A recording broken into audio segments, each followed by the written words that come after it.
All right, we are live. Oh my God, we are live. Sorry, I'm a minute late. Let's see. All right. Okay. Keep forgetting about the damn timer on that. All right, we're good there. Sorry, I had to deal with pregnant girlfriend stuff. Just the dutiful boyfriend. I mean, not really, but nah, she's doing good. A-okay. So weird. Still so weird to think about that every time. All right, want to make sure you guys can hear me okay. Okay, what's my power level? Clearly 8,999. I'm not quite there yet. I'm soon. I'm hoping that I can hit 9,000. I hit 9,000, and then once I go over that, oh boy, then it's on. So, all right. Bob Jones, you're chronically depressed. How do you not be chronically depressed? You watch my videos, man, preferably with the ad block turned off, because if I'm happy, then you're happy, and that's really how life should work. So as a thumbnail pick, Cypher refresh the screen. Hey, what's up, Cosmic? How you doing, man? Hey, Carrie M, how you doing? Thanks for coming back. Appreciate you being here. So, all right. Thank you. I like this shirt a lot. A couple years ago, they were doing these like performance tees, these graphic performance tees. I bought like fucking 15 of them. This is my favorite one though. Spider-Man. I've got one that's like a couple Captain shirts. You might have seen me wear those before. I've got a Superman one. Every Batman one I buy, because I have such a large chest frame, I can't wear it. It's just so tight. So I don't ever wear the Batman ones. But I got a cool one that's a TIE Fighter. You can't find these anymore. It was like a summer thing, and then that was it. So, yeah, go figure on that. Should you break your friend's window? No, not unless they asked you to and you have written consent and a witness, and preferably a notary. I mean, they're like $10 to notarize it, so just go and spend the money. It's better than getting sued. Oh, you have a job interview? Nice, Godless Monk. Nice, man. Job interviews are good. I will need to brush up on how to get past them here. I'm giving myself August to hopefully let YouTube fix itself, because I have nothing else to do there. And then, of course, when that happens, if nothing happens, then I will have to be looking for work. But that's fine. There's like stuff I can go apply at nearby. Summer holiday season is going to be, or summer holiday season. Summer is almost over. Winter is almost here, and retail will be hiring. So maybe I go get a job at Best Buy and get all the nice, sweet discounts. Start becoming a tech reviewer because I have access to all the equipment all the time.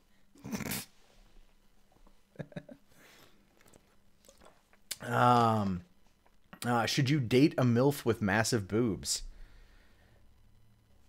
Sure. Sure. Why not?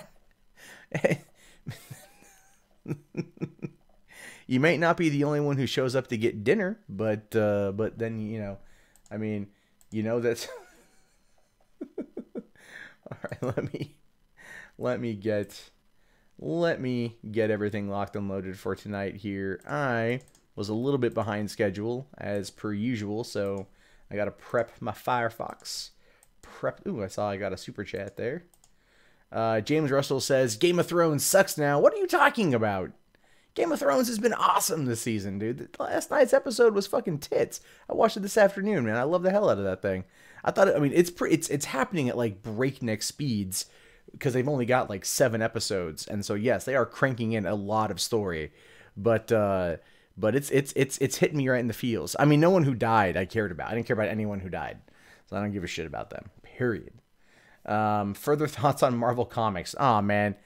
What's this milkshake thing? Like, I was reading up on it, and like, I don't know if it's just like another Marvel or comic book fans and writers or whatever are sticking together. I don't quite know, but people have been saying that there was like no harassment that was shown, and the only real thing that I saw on Bleeding Cool was like someone's like, I would totally bang the one in the middle. So it's like, okay, so dumb, stupid comments, like dumb sexist comments, you could call it that. I don't call it sexist, really. Because I look at that as the hating on the hatred of, or oh, that'd be misogynistic. But just dumb comments, and it's like, then the other guy's like, oh, I bet the one she'd make you sign a consent form, which was kind of funny because it's funny. It's just kind of funny. And then yeah, the people got bitchy about that shit. I thought it was stupid, but I'm not gonna do a video about it because I really don't feel like I need to. If the harassment's there, maybe a little bit could be argued that it is. Probably not to the levels that they're saying or whatever. But you know, it's just another excuse to like get mad and then act out that way. So, you got yelled at for manspreading on a New York subway. Yeah, I got profiled for being white at VidCon. That was super interesting. And a real interesting, like, eye-opening experience, to say the least. You know what I mean? Like, real interesting. Because I just kind of thought to myself, like, this is weird. Like, this is super awkward. I don't quite understand what the fuck is going on. So, let me get this other one here.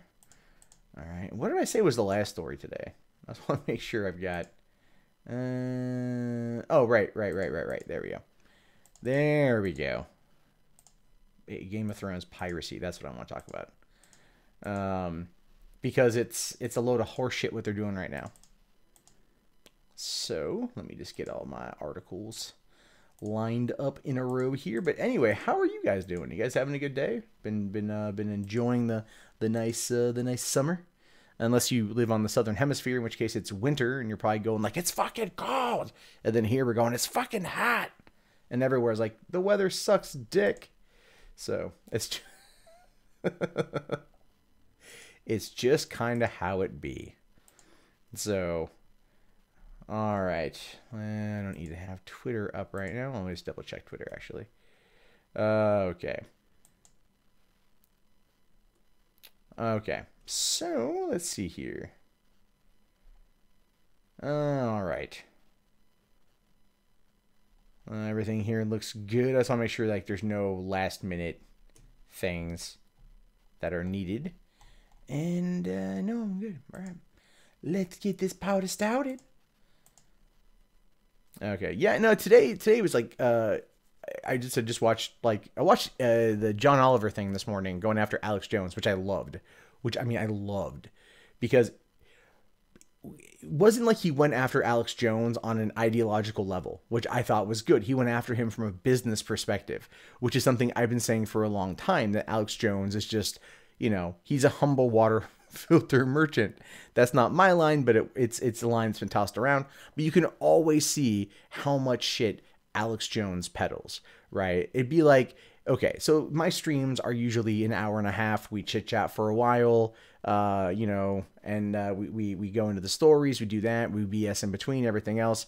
Now imagine if I were to spend 25% of my time, so, you know, about roughly a half hour every single, you know, stream going like, have you checked out www.patreon.com/MundaneMatt? Join today. Get in on the Discord, get in on the monthly streams, get in on the action, right? I mean, like, I could do that. And granted, it is right there, but I don't do that. You know what I mean? Like, I don't do that. I try to, it's there, yes.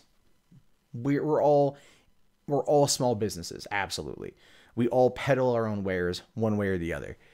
But I'm at least not selling you male vitality. You know what I mean? I'm not selling you like chicken broth or chicken bone broth or whatever the fuck that caveman shit is.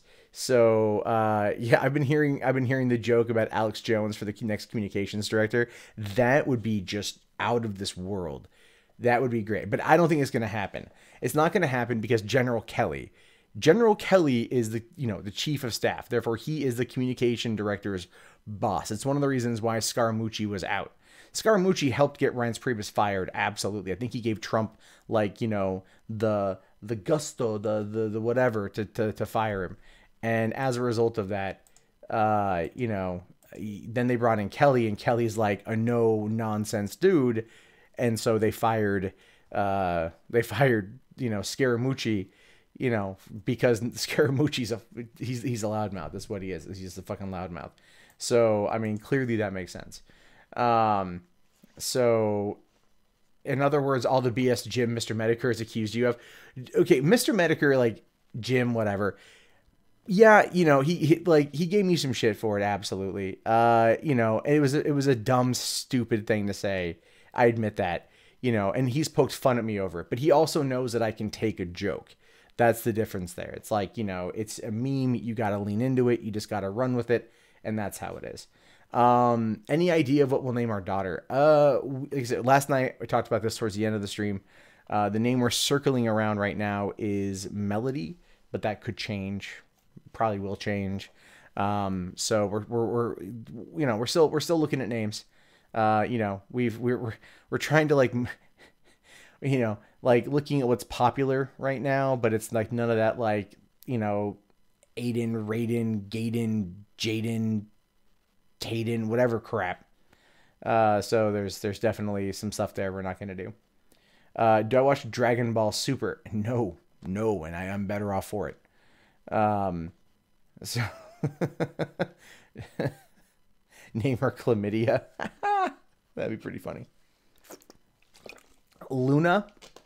No, Cypher50. As much as I like Harry Potter, no. So Gaiden. Oh yeah, you're laughing at that name. Actually, Guts and Glory, the name Arya has popped up. Actually, the name Arya has popped up. It is a name that both my girlfriend and I have very much liked, yes, since hearing it in Game of Thrones, but all the way back in 2011 when the show came out.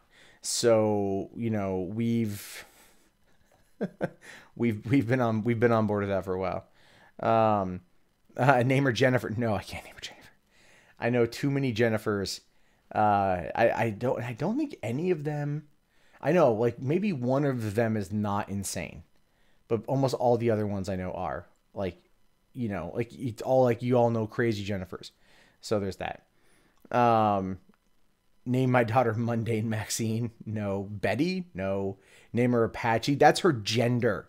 Morrowman6, not her name. Get it right, man. How about Mary? Well, we did joke about the name Mary Jane. I'm not really a stoner, and my girlfriend doesn't smoke at all, so it's kind of like it'd be viewed as such, as well as, you know, also maybe like, oh, you just watched Last of Spider-Man. Adam Sessler. I'm not naming my daughter Adam Sessler Jarbo.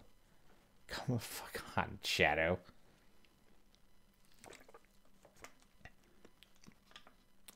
People with J's in their names tend to be crazy. Says by a guy named Joey.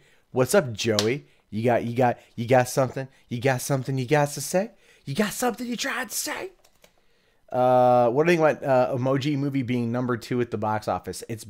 Well, it's not #1, so that's good. But Sony will market it as a #1 family movie in America right now, because Dunkirk isn't a family movie.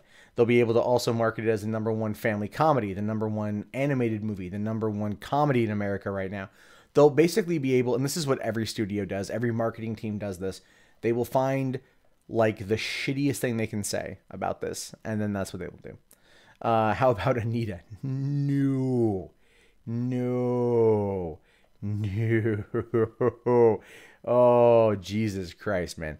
If I name my daughter Anita Jarbo, that would just, like, I guarantee you that down the road there'd be, like, some think piece like, you know, controversial YouTube commentator Matt Jarbo names his daughter Anita. Ironic after spending so many years criticizing Anita Sarkeesian. And then they'd be like, Jacques! And I'd be like, oh, God damn it. But also, no, neither one of us, not a fan of the name. So there's that Roxanne Jarbo. Roxanne, you gotta put out the red light. Wolverine Jones. Actually, we were thinking about the name Logan, actually, which is a boy and girl's name. So there's that. Would I name my daughter Videl? No. May? Zoe Sarkeesian Jarbo. Names daughter to harass and Sarkeesian. Hey, thanks for the $2 accelerator. Really appreciate it, man. The one Brianna Jarbo. Cosmic, I'm right with you, man. We lost that Popeye movie for the Emoji Movie. Jean Jarbo? No. Alexis? That sounds like a porn star's name. I'm sorry. It just does. Anything roaming millennial Jarbo. What the fuck?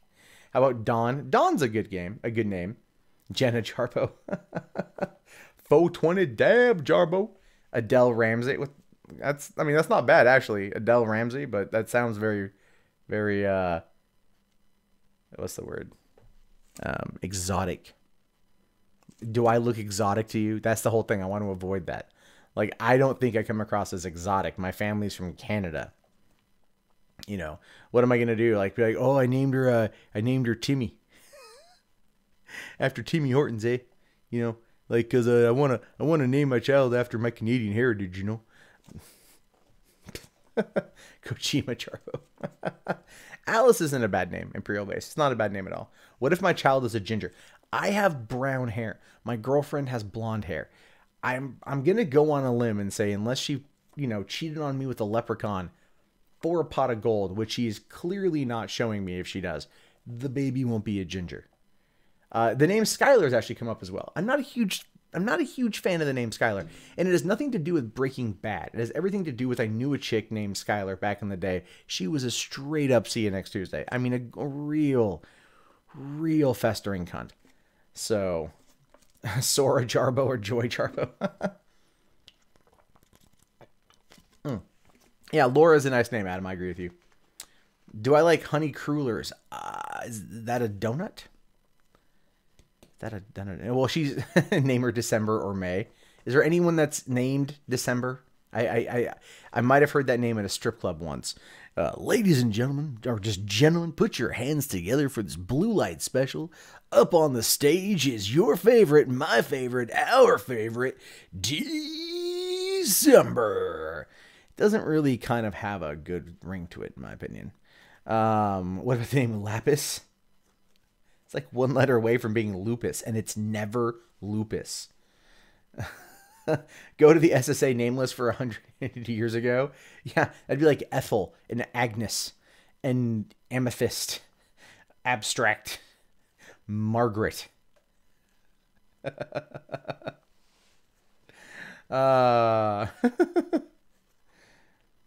What if Anita discovers I have a daughter and tries to brainwash her with feminism? Nah, that won't ever happen. Newport Jarbo. Audrey Jarbo. Audrey's not a bad name. Drunken Peasants is still live. Oh, good for them. They should be finishing up here at any time, though. I did listen to Drunken Peasants earlier, actually. I didn't know that Onision was going to be in studio. I was laughing my ass off when that happened. I'm like, wow, you guys actually got Greg to show up. Holy shit. And then he was semi-normal. Kind of arrogant, absolutely, but still semi-normal. So, George Patton Jarbo. Nukem, that's great. Tonight's episode didn't have TJ or Scotty there. So, you know, and Billy the Fridge, I like Billy the Fridge a lot, but it's kind of like, I think he gets a little overbearing at times. And like, he's good for like a once in a while thing, but not like a current. And it's just, I think the dynamic doesn't support Billy entirely. Like, he makes a lot of jokes, but they're kind of like one-off. I feel like Billy the Fridge is almost like a human life equivalent of Peter Griffin in Family Guy with a lot of cutaway gags. Like, he's the cutaway gag guy. And that's not insulting him. We've hung out at VidCon. I've talked to Billy. He is a nice guy. I just feel like that's where his humor is. People have suggested, like, because I'm so close to the DP, that like I go up there more. They've invited me to come up, but I haven't, you know, we haven't solidified a date or anything else. You know, they're like, oh, you could be the fifth peasant. I'm like, I don't know if I'd even fit in that dynamic. You know, it takes a lot for me to kind of get to the point of where I would be able to maybe like make it good. You know, like I'd be able to make it like, I bring my own flair to it. That wouldn't just be kind of like one-off jokes and other things like this, but to add to the discussion. And I don't know if I'd be a good fit in that regard. So, Thunder for Charbo. Onision, shut up. Oh, man. Yeah, no, that's true. Onision came on there, and Onision basically said that a lot of it is an act. And so a lot of it's an act, and that's actually really interesting to see that it is an act, because you know with Onision that it's an act. Like, you know this. Do I think Onision will quit YouTube? Only if the money dries up. He'll move to another platform. Why do you think he does YouNow? YouNow allows him to make money off that. Like, people, if you notice, more people are live streaming these days because that's where like a lot of extra money's coming in because the apocalypse has been killing everybody. I'm like, okay, here's the deal. This, like, the MundaneMatt Show is something I've wanted to do for a while, clearly. I like the format. I like talking to you guys for a little bit and then doing the stories, which works for me. But it also allows me to kind of cut my workload in half. It allows me to do my daily videos, still do a live stream, maybe do a little super chat here and there, and then do 3 Buck Theater. So it saves me a lot of energy. And everyone's trying to right now just scramble to get by. I mean, I'll be honest with you guys. Like, I will be honest with you. I had a video, 35,000 views on it, right? $5. Like, that's how bad it is right now. $5, 35,000 views. And it was the freaking Emoji Movie video I did for 3 Buck Theater, where it had that. It was like, that's how bad it is right now. And so, like, that's just the reality of it. People have been coming to me every day, like, wanting to like get more information, and I'm just like, this is what's going on. I can only tell you what I'm experiencing, but I talk to a lot of other people, and this is what they say. So that's why you're seeing changes right now, why you're seeing changes in the live stream. So why you're seeing changes on people's channels. So why you're seeing like the Warskis going to like a couple days a week for doing the live streams and trying to do skit comedy. Otherwise, they want to change. So I listen to this. Okay, Drea Estes says Harley Jarbo in the name of Queen Quinn.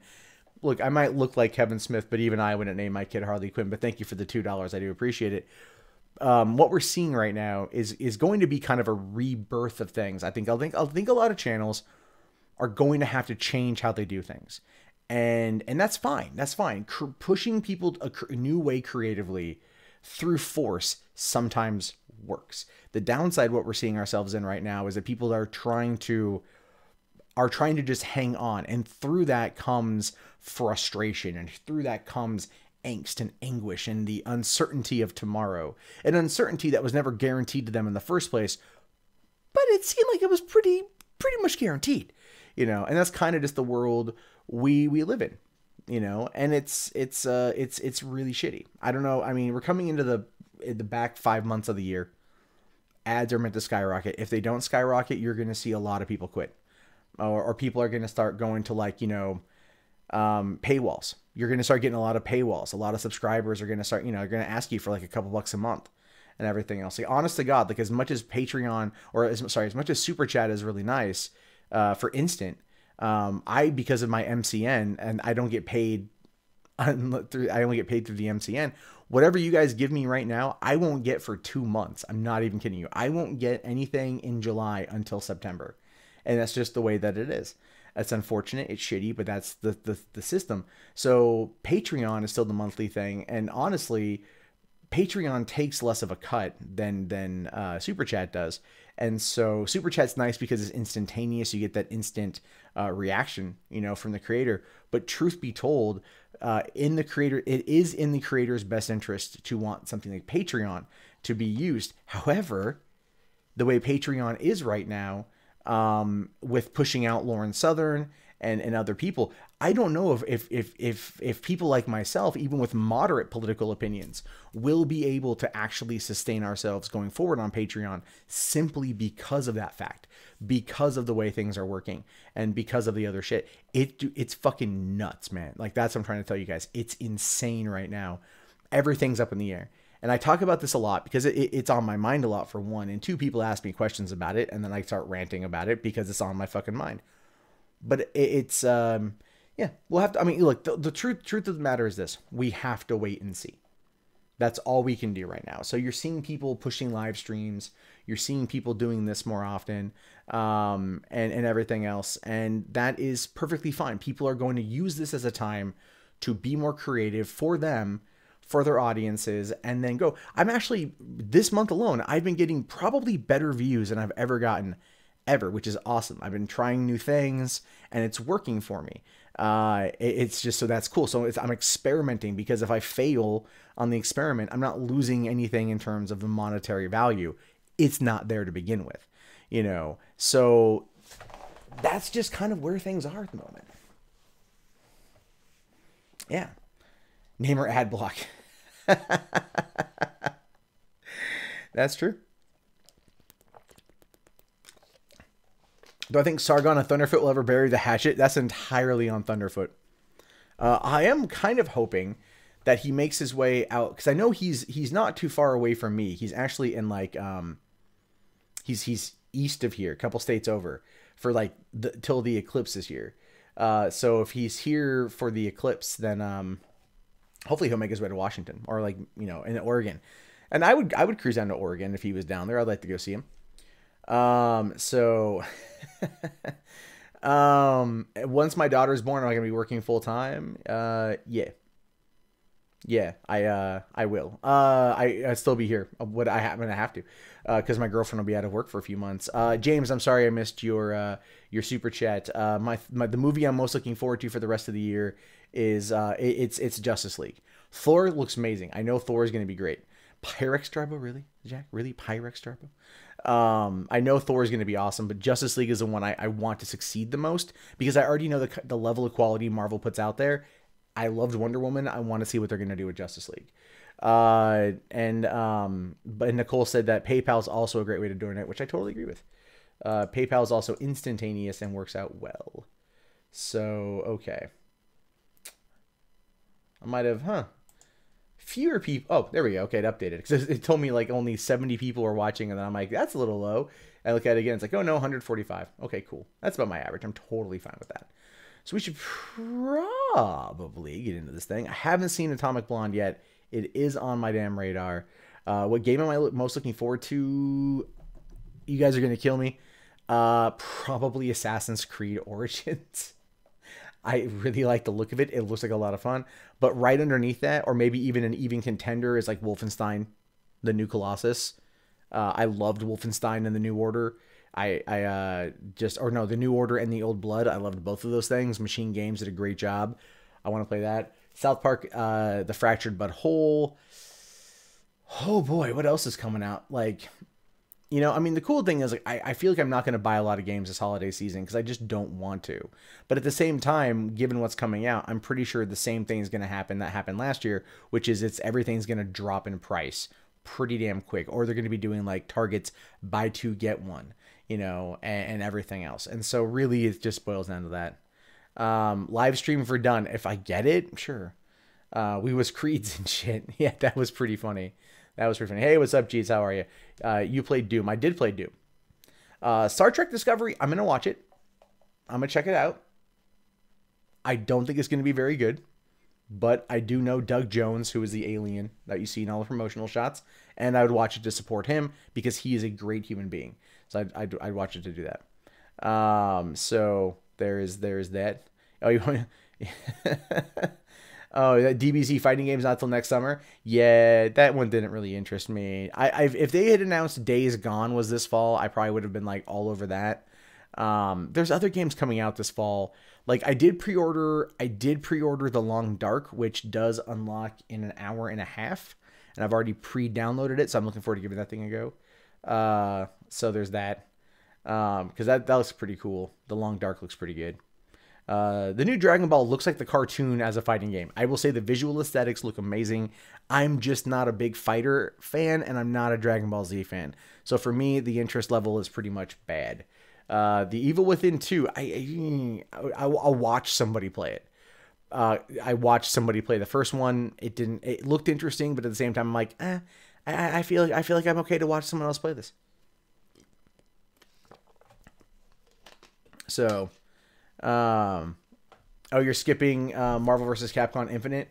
Well, Horror Punks, you know, Capcom's been like, they water down the games at launch, or like they're really neutered at launch, and then after that they tend to make them better, provided the fighting community supports it. Same thing with like Street Fighter V. So The Last of Us Part 2 is not until next year, Effie. So yeah, but I know I want that too. Oh, but Uncharted: The Lost Legacy comes out at the end of the month. That's been pretty dope. Oh, also, sorry, Mario X Rabbids, which I am so fucking getting, because that shit's XCOM 2 combat with Mario. I'm like, I'm down, and it's on the Switch, and I'm down. So you just want to be okay? So yeah, you're okay, God Satan. You're totally okay. I'm sorry, Andre. I'm just not a DBZ fan. So Oh, there's a huge backlash against Capcom. I don't know, man. My brothers are really into that shit. I'm not into that. They were watching Evo, and I was just like mocking it the whole time because it was so like over the top and everything. Agony. Is that the one, Fenrir? Is that the one where it's like you're in hell and you have to escape hell, or you're in like some demon's dungeon or something? Do I like dogs? Yeah, I like dogs. I just don't want to own one. I have no desire to own a dog. I don't. I have cats. I like cats. I like that they're self-sufficient. I like that they can, effectively, like, it's a pretty chill symbiotic relationship. Dogs to me are predominantly for people who like to have that sense of that need someone to constantly, like, love them and want validation from them. I know it's a weird thing to say on a psychological level, but I don't have that problem. Or I'm just really a fucking like callous bastard, either or. So my cats are kind of all over the place. I gotta find one. So I did see Abigail, Joey. I saw Abigail's reveal trailer at Evo, and I was like, what the fuck am I looking at here? So hey, Hill Celestia. Do you think we'll get Fallout New Orleans? Maybe, man. I'm waiting for them to announce a new. Well, the thing is, they're not going to announce a new Fallout game. Well, no, they might, because I've heard something about them taking the Fallout 4 engine and then just using that and then making it a new game similar to Fallout New Vegas, which would make sense to me. But we probably won't get anything until E3 next year, even though Bethesda's E3 conference this year was garbage. It was just garbage. It was Fallout in VR. Who cares? What are the vids today? Good call. Get me back on track. I get off track so fucking easy. So fucking easy I get off track these days. All right. So the vids today, the first one up here, is one that is dedicated to gaming. Let me just get my studio mode up. All right. Take my sips of water. It's warm as shit in here. It's going to hit like 100 degrees up here, which is a lot for this area. And I have no fucking AC. All right. This new motherboard is really nice. Really, really nice. I like it a lot. Okay, let's transition. Start recording. Okay. Oh, I'm looking at the wrong goddamn thing. Let me just go at the wrong fucking thing. Stupid me.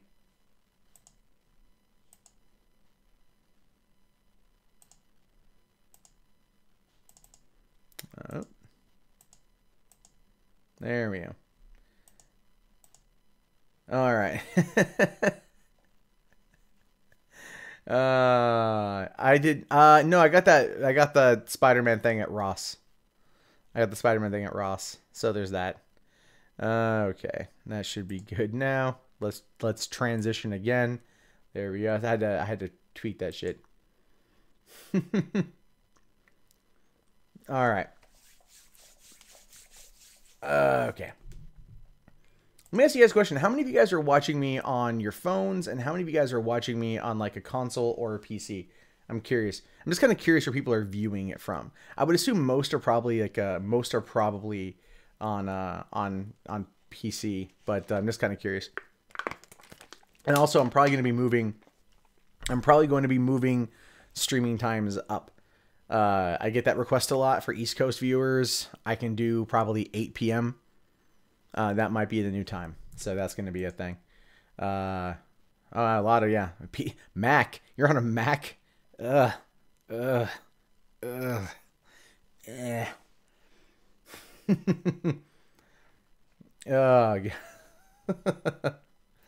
That's good. Okay, so you guys make it around. Nice. No, John Rock's phone because I'm blazing. Good job, man. Oh, good. No, good, Drake. I'm glad you guys paying attention.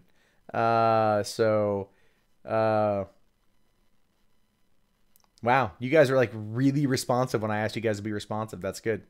That's good. Don't game on a Mac. Yeah, you never game on a Mac. All right. So this is the first one here. I'm still recording. Whoopsie daisy. All right.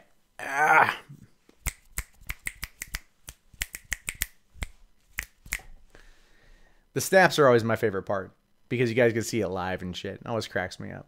Again, I have so much fun doing this live. That's that to me is a really fun aspect of it. It's just the whole like fuck it, we'll do it live. And then if I screw up, which I've been good about not screwing up. You guys have been good about keeping me on track, which is really good. I like that. So okay. now I'm starting to laugh. I'm an actor. I'm professional. Or am I? Nah, I kind of am. All right.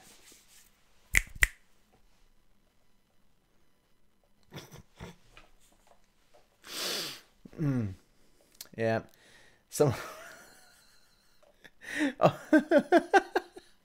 Someone last night took a clip from when I was speaking in double Dutch and they uploaded it to YouTube saying, what the hell is he saying right here? I thought that popped in my head. All right. We can do this thing. Hey, what's going on, everybody? My name is Matt Jarbo. This is the Mundane Matt channel, and you know, I am a gamer, but my gaming pretty much consists of the video games. I'm not super big into the card games. I've tried, I've dabbled, I've dipped my toe in, and probably what ruined it for me, to be absolutely fair, was Star Trek The Next Generation, which a bunch of my friends were into because we were all super into Trek way back in the day. But man, that card game was just like, it was so hard to understand. It was very frustrating because it was like, what? And at the same time, Magic was already out and gaining a big following. So when me, the Trekkie card player, wanted to go play Magic, and it was like learning this entire new system, and also I should point out that my teachers on this were fucking garbage. I did not get it, and therefore became frustrated with it, and then stopped playing it. That my frustration just moved me back over to video games and probably more excessive masturbation, whereas this gentleman right here straight up shanked a bitch. So police say that an argument over Magic the Gathering card game leads to stabbing, because this is America, and in America you can get stabbed over anything, especially card games. So in St. Cloud, Minnesota, 31-year-old man is facing assault charges. Hold on, 31 years old and you stabbed a guy over Magic? Like, I could see if it was like a 15-year-old and like they're playing the game or whatever, but like, and having an argument, and then maybe, because I could feel like then tempers are flaring and they're frustrated and you want to rage, right? But a 31-year-old, I don't know anything about this yet, but I'm going to predict it's something to do with like the black deck, you know, or something to do with the white deck and like, you know, blocking all attacks from cards from this color. I haven't played in like 20 years. So if I'm screwing that up, I apologize. Anyway, 31-year-old St. Cloud man facing assault charges after allegedly stabbing a 20-year-old man 7 times over an argument during a Magic the Gathering card game early Friday morning. 31-year-old shanking a 20-year-old. Okay, so that's where he hasn't really gone past the age of 20, I think. Around 12:06 a.m., police responded to the 1200 block of St. Germain Street E on a report of a stabbing. Elijah Dale Creech called 911 saying he stabbed a man in his apartment and he was dying. Well, so the fit of rage subsided. He stopped seeing red, looked down and saw more red on his hands because it was probably covered in blood, and also the knife and the dude screaming on the floor. And he at least had the good forethought to dial 911 and be like, listen, I just stabbed a guy. Can you guys come help me? Also call my mom. I need my mom. Investigators learned the 2 men were playing Magic the Gathering trading card game when an argument broke out. Here we get to the good stuff. The discussion escalated and led Creech to hitting the man in the face with a rubber mallet and stabbing him 7 times. Who the hell plays Magic the Gathering with a mallet nearby? I didn't know it was that much of a fucking contact sport. The victim had stab wounds around his neck and also his chest. Wow. Wow. Jesus Christ. Cracked him with a fucking mallet, pulls out a knife and starts shaking him around the neck and the chest and shit. No wonder the guy was dying. The jugular was probably cut. Emergency crews took the 20-year-old man to St. Cloud Hospital, where he received treatment for substantial injuries. The injuries are not believed to be life-threatening, which is very good. I'm very happy to hear that. Investigators executed a search warrant at Creech's apartment after learning he had a prior conviction for possession of an explosive with intent. Oh, he just the cream of the crop. He's just, wow, explosive with intent. There's got to be a story there. The St. Cloud Fire Department of Hazardous Materials Response Team tested the air and some items for possible hazardous materials, but the test all came back negative. Creech is in custody at the Benton County Jail on suspicion of first and second degree assault charges. And look, at least in this case, it's not like a, it's not like a second degree, not like an attempted murder charge. So that's good. The assault charge seems sufficient. It was a crime of passion, if you will. Okay, but still. Now listen, I have played some video games where shit got heated, and the things I have said to people while in that moment are pretty reprehensible. I'm pretty certain while playing Call of Duty Modern Warfare, I'm pretty sure I told like a 14-year-old kid to repeatedly go fuck the Pope while screaming it at the top of my lungs at like 4 o'clock in the morning. He was noob tubing, and I had a good streak going. So my anger, well, not justified. No. My anger was justified. My actions were not. I will fully admit. But to stab a dude, I don't know if I would go that far. I would really love to know the context of the conversation here. What about the subject of Magic the Gathering prompted him to attempt to kill this dude he was playing with? Now, one of my friends in San Diego, when I was there for Comic-Con, was talking to me about Magic the Gathering. He's 35. He's a little bit on the slow side. He's a special needs person. I've known him since high school. Good guy. And he asked me if I've ever seen the video of the guy that got so pissed off at a Magic game he flipped the table. And of course he's referring to Boogie2988. Now my friend literally thought that video was real. He thought that video was a real video, that it was a person getting that upset at Magic and then doing this act. And I had to then, pull up the video, show him the video to confirm it. He confirmed it. Then I pulled out, I went over and I found the photo of Boogie and I at VidCon. And I was like, oh, it's this guy? And he's all like, oh, wow, you know him? I'm all like, yeah, dude, he's a YouTuber. He's fucking dope as shit. But the point I'm trying to get to here is that, my friend, his name is Will would get to that level of rage. And I've seen him get to that level of rage when we worked together at the theater. I've seen him get that mad. So I can understand why, but I want to know what did this. It's about a month ago, I did a video about a dude who stabbed another guy beat up another dude over an argument between which is better, Star Wars or Star Trek. So I mean, these kind of conversations happen. These kind of fights break out, but still, this guy right here, he cray, and I really do hope that that he gets the help he needs, which is probably going to be a jail psychologist for quite some time. Also, he might have a court mandate in the future to stay entirely away from Magic the Gathering completely. But if you're going to stab a dude nearly to death over Magic, I'm pretty certain a parole obligation isn't going to stop you from playing it. All right. Oh my God. That's some shit right there. Star Wars no contest. Yeah, I agree.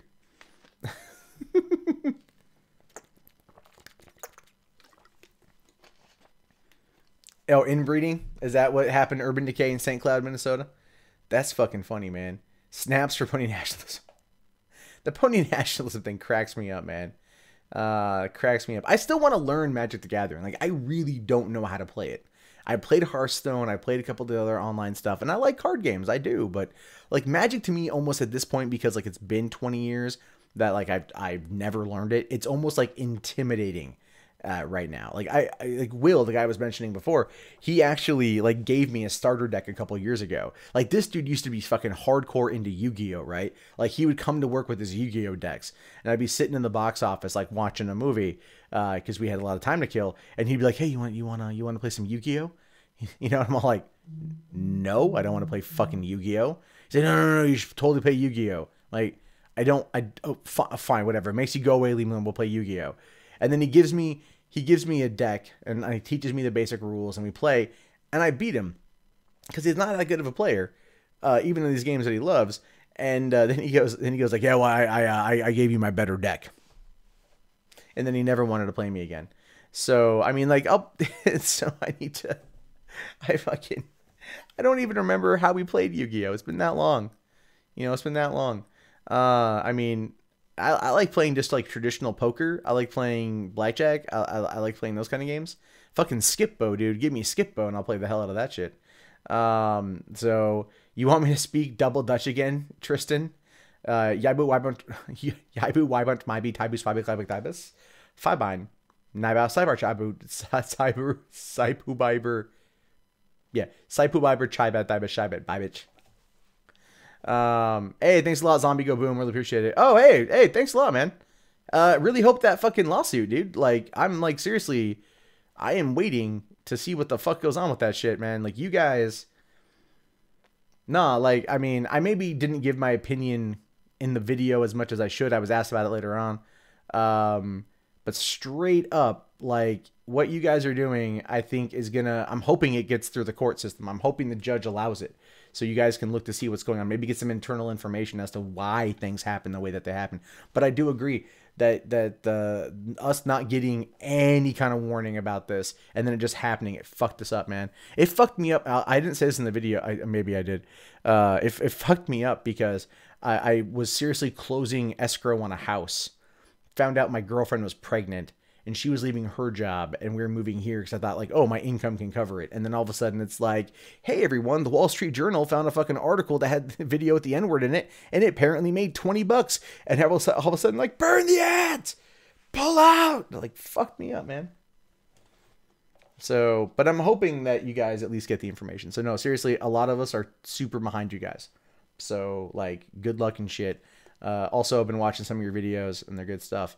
I like watching that kind of stuff because we used to, when I was in film school, we would find ways to build stuff down and then break it down, just destroy it and shit. So, no, but, I will definitely be, checking out, future updates. No, here's the thing. Okay.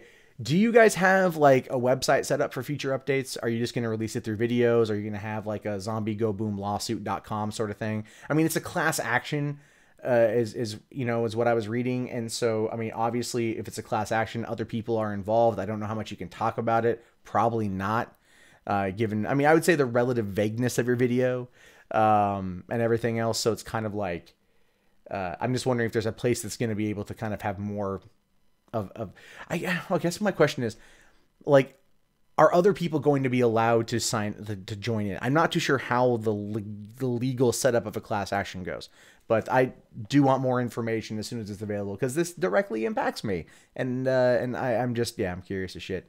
So, yeah, I did hear about the Pokemon Go Fest fiasco. That was pretty funny. So, oh, you can get a brand new snowball for half price. Cool, man. Cool. Those are good mics.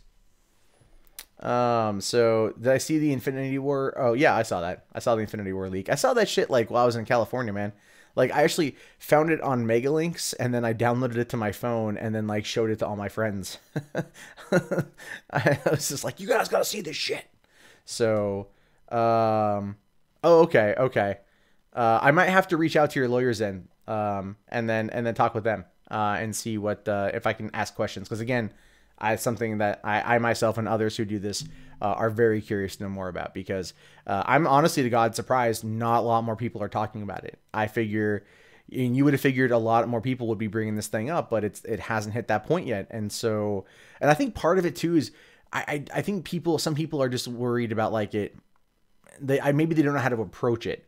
But I think that, yeah, YouTubers are going to want to know, because there should be, Pewds should be talking about this, because, I mean, he got fucked over by the Wall Street Journal, and he was probably impacted by the apocalypse. Many people were, it's like I said at the beginning of this video, it's sad that I had a video get 35,000 views, and only make like $5. You know what I mean? And it's just like, it's most of it's YouTube Red, not even ads. It's like $3 in YouTube Reds, like, and $2 in ads. So, so there's that. And Chaos Sonic, I saw you tweeted me that today. I just have not watched it. So I apologize. That's kind of our ongoing thing, right? It's kind of our ongoing thing. So, a lot of your Twitter followers are just post hentai now. That can happen. That's why it's good to kind of curate your followers, man. What's going on, Zach224? How are you, buddy? What do I think about Konami currently? This? What do I think about Konami? Also this one. Because they fucking suck. They blow ass. Coffee or tea? Clearly the answer is tea. Are traps gay? I'm sure some of them are. Some of them are not. You know. Traps are not trans. That's a different story. It's a different thing. But I'm not banning you from my stream. I'm answering the question like an adult, not spurging out on Twitter like Total Biscuit. I actually unfollowed Total Biscuit on Twitter because of this shit. I was so mad at him that, like, after Jesse Cox blocked me, I was like, I just unfollowed TB. And if I see him at PAX this month or next month or whatever, I'm gonna give him some shit. So, you know, it's just one of those things. What's going on, Brian? How are you, buddy? All right, so probably should get into the last two stories here. Let me get this stuff set up. All right. And yeah, these will be pretty quick. These are not like last night. However, I will say, though, that the alt-right brony video that I did, that was 27 minutes, and thank you guys for hanging out for that 27 minutes. I actually did pretty well. People been talking about it. People been liking it. They've been enjoying the stuff. They've been enjoying everything. So let's jump right into the news. 50 minutes into a live stream. That's how we do this shit, obviously. So okay. All right. So William Shatner is the person here. Let me just hit record. And okay. Oh, no, wait, wrong one. There we go. All right, so William Shatner's come up. Have you guys heard about this one at all? This has been going on for a while. Shatner has been pissing off the SJWs like insane. It's great. Shatner has turned into like this straight up like just shitlord, and I think a lot of it has to do with George Takei, to be perfectly honest with you. But I probably will get into that as this video commences. So why don't we get into the story? Get into it, guys. Here, let's do this thing. Snappity snappity snap. Snaps for traps. I'm never not gonna laugh at that one. All right. Snaps for fucking traps. Oh, you guys are too fucking funny. Too fucking funny. Okay. Ahem. I make weird sounds sometimes. All right.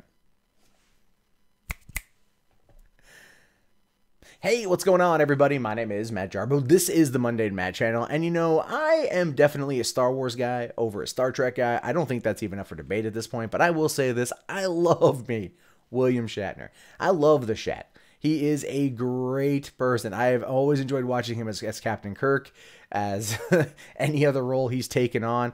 And seeing him in person last year at the Star Trek 50th anniversary panel at Comic-Con was the best part of that panel. Otherwise, it was kind of droll and kind of boring. And then there's William Shatner's up there literally being the most alpha motherfucker in this panel. Like, not even in the panel, in the room of nearly 7,000 people. Because it's Shatner. And you respect the energy of the Shatman. But lately, he's come under fire, and I have a feeling this has a lot to do with George Takei and how Takei has been very much taking the progressive, you know, like ideology and running with it to the point of, you know, like pure fucking nauseum. Never mind that and the hypocrisy involving Milo Yiannopoulos from a few months ago when, you know, George Takei kind of said some shit about that. Never mind the fact that George Takei openly talked about, you know, being molested by an older man and how he was totally okay with it. But when Milo makes a couple bad jokes, Milo is the enemy. But I don't want to get on that shit. But with the Takei thing, essentially what it boils down to is Takei is very left, has been for quite some time. Shatner clearly isn't and doesn't really want to be involved. But because he's not backing Takei like that, and he's not backing that mindset, he is now considered the enemy. And he don't take no shit. So saying here that William Shatner, the actor who famously portrayed Captain James Kirk in the original 1960s run of Star Trek, spoke out against his progressive critics, claiming that SJWs stand for inequality, which is, I'm sorry, that's a mic drop moment. That's a mic drop moment from someone in Hollywood. All right. It might be kind of like, like milk toast, like lukewarm commentary right there, because we say that kind of shit all the time, but you never hear one of the Hollywood elites. And yes, I'm calling Shatner one of the Hollywood elites say something like that, and then still give zero fucks. That dude's like in his 80s. Like, what does he care? What's the worst they're gonna do to him, right? Like, old age will take care of him before SJWs even get a shot. Like, I don't want him to die. I never want him to die. I love him too goddamn much for that. But you guys know what I'm trying to say. Now, say that SJW stand for inequality while defending his use of terms like snowflake and misandry, a phenomenon that angry feminists insist have been extinguished in modern society. My favorite thing about misandry is the fact that feminists treat that word very similar to how atheists treat religion. Like, it doesn't exist. Only though in the former is where things are okay. Unless you're a religious person, then yeah, you believe it, you believe. But the point is, no, they really act like that word doesn't exist. Like, it has no meaning. Like, it's a made up term, a made up word that there's no way that women can hate men because it's all about power and privilege and patriarchy and the 3 Ps that they keep arguing for in order to fill their pockets with money when they hit on the victim train. Shatner, a Canadian citizen who's publicly emphasized with the far right and President Donald Trump, has repeatedly feuded with Trekkies who feel that he has turned away from the show's culturally progressive message by saying that Star Trek here made television history by broadcasting television's first interracial kiss between Shatner and castmate Nichelle Nichols, which, again, that was a huge watershed moment for back in the 60s, a gigantic step forward in terms of equality on national television, and I think it really helped influence a large portion of pop culture and how we perceive things and how we take things, because keep in mind that the only way for people to really kind of progress forward in terms of maybe taking on new ideas is through pop culture, through media, through how it's portrayed. And not that it's portrayed as a big over-the-top thing, which is what the lefts do now, but just like it's a natural occurrence, like it doesn't impact anybody. That is, in my opinion, how pretty much gay marriage was allowed to be let legal here in the United States, was because, yes, you had the fucking Mormon-backed Proposition 8 happening in California, but everyone else is just like, dude, who cares? Like, on TV, there's a gay couple. Like, it's kind of, it's yes, some might argue that it normalizes it, but those people are, who say that it normalizes it as a negative are just fucking dicks, in my opinion. They're just dicks, in my opinion. So really, it's just like, fuck it. The actor often calls out examples of what he considers to be unwarranted attacks on men, which, again, is good, because keep in mind, just like with the misandry thing, we live in an age right now where men are attacked for being men, and there's no recourse from that. There's no subtle response back from that. There's no way to defend oneself. It's just like, you're a white male, and that's like this default go-to pejorative that's meant to like shame you into not having an opinion. Well, to that I simply say, fuck you, discount aid Skrillex. But here's what Shatner himself has said. SJWs can have political views, but it's usually when they need to be superior in socioeconomic terms. Oh, that's a mic drop moment right there, man. That is, when he's talking about superior in socioeconomic terms, that it's making money off the victim bucks, man. That's what it boils down to. It's just that, it's that whole shit we've seen time and time again, that they're only that kind of liberal activist when they need to make money or they need to sell something. And you can notice when shit's coming out too, like when a new feminist has a new book or something, they'll find something to get themselves in the news, to get mad at, so they can use the outrage in order to sell some shit. It's a smart play. People on the right do it too. I'm not trying to say that it's simply a leftist thing. Everyone does it. But they hide behind false political narratives just as much as anybody else, and they hate being called out on it, just like anybody else. So Shatner goes on to say, and this is your failure of logic. SJWs stand for inequality, where they are superior to anyone else, hence my use of misandry and snowflake. So just straight dropping bombs, man. He's just dropping bombs, totally, just saying, no, fuck you, we're not, no. Like, this is how you act. We all see this. And he's just going to call it out. Finishing up here saying, I also use words like snowflake and misandry. What's your point, sunshine? And calling out a person. I'm pretty sure, I'm blocked by all these people because they all like to hide behind block bots. So he uses these words to call out the kind of behavior that he sees, similar to the same kind of words and labels that feminists, progressive leftists, and SJWs like to use to attack people like William Shatner. He's throwing it back on their face, and they're literally losing their shit over it, because here's a guy with over 1 million followers on Twitter, a beloved actor of well over 60 years. Not over 60 years, but close to 60 years now. We're getting closer to 60 years. So let's say half century, just to be on the fair side. And he's telling them, no, stop it. I'm using your stuff against you. Ha ha ha. You all suck. And he's basically just telling them no. And they are losing their goddamn minds. Salon wrote an article today about it. There's been tons of freaking hit pieces about this, or hit pieces against William Shatner for calling out this kind of bullshit rhetoric. And again, we see this in the media, and it's just funny because the more they keep calling it out, the more people, I don't want to use the term because I don't like to use the term, but I'm just going to use it here. The more people Shatner will fucking red pill. That stung to say. I just don't like that. I'm not a huge fan of saying that unironically. But that's basically what's happening here. So Shatner's signature was notably absent from a February letter sent by original Star Trek cast condemning President Donald Trump's racism and bigotry. At least one liberal critic accused the actor of tarnishing Star Trek's legacy with his alt-right language, according to Gizmodo. Because it would have to be either like Gizmodo, or by I guess you could say by association, because they own it, would be Kotaku, or like Slate or Salon, or no, mostly Salon, and a bunch of those other sites would basically figure that. But Gizmodo makes a lot of sense. Saying here that it seems that Shatner has not so much misunderstood the source material, then turned away from it. Coming from Manu Saadia, the author of Techonomics, the Economics of Star Trek. Star Trek is the lone TV show that has carried the torch of equality, progress, and utopia in popular culture. To see one of its most famous ambassadors using alt-right language should be a wake-up call to fans. I love it. It's like in the alt-right brony video. Anything I don't like is alt-right. Anything I don't like is racist. Anything I don't like is homophobic. Anything I don't like is sexist. And I have to call it all out. You know, I mean, that's how these people are. It's just, that's how they shut you down. That's how they shame you. It's the same thing of, you know, AIDS Skrillex yelling out, "You're a fucking white male." Like, just to discount your opinion to the point of where it's completely invalid, unnecessary, and you should just shove it right back up your fucking ass. And that's what they try to do. And I'm glad that people like Shatner are calling it out. Now, she finishes here by saying, "It is ruinous for the 50-year-old franchise, especially so close to the launch of its first new show in more than a decade. Shatner is known to be prickly and jealous of his status in Star Trek. Maybe he can't stand the limelights, are now trained on a new diverse crew." Really? So back in the heyday when you had Cisco running fucking DS9 and fucking Janeway running Voyager, and all the diverse cast that was there, right, in those shows, in which case William Shatner had no problem with whatsoever, never said a fucking word, has never, ever, ever, ever, as far as I know, said anything negative about those shows, and has always loved the fact that he's been in Star Trek. Again, I could be wrong, but that's what I've seen personally, that he's just jealous that the limelight's not on him. Lady, this is William fucking Shatner.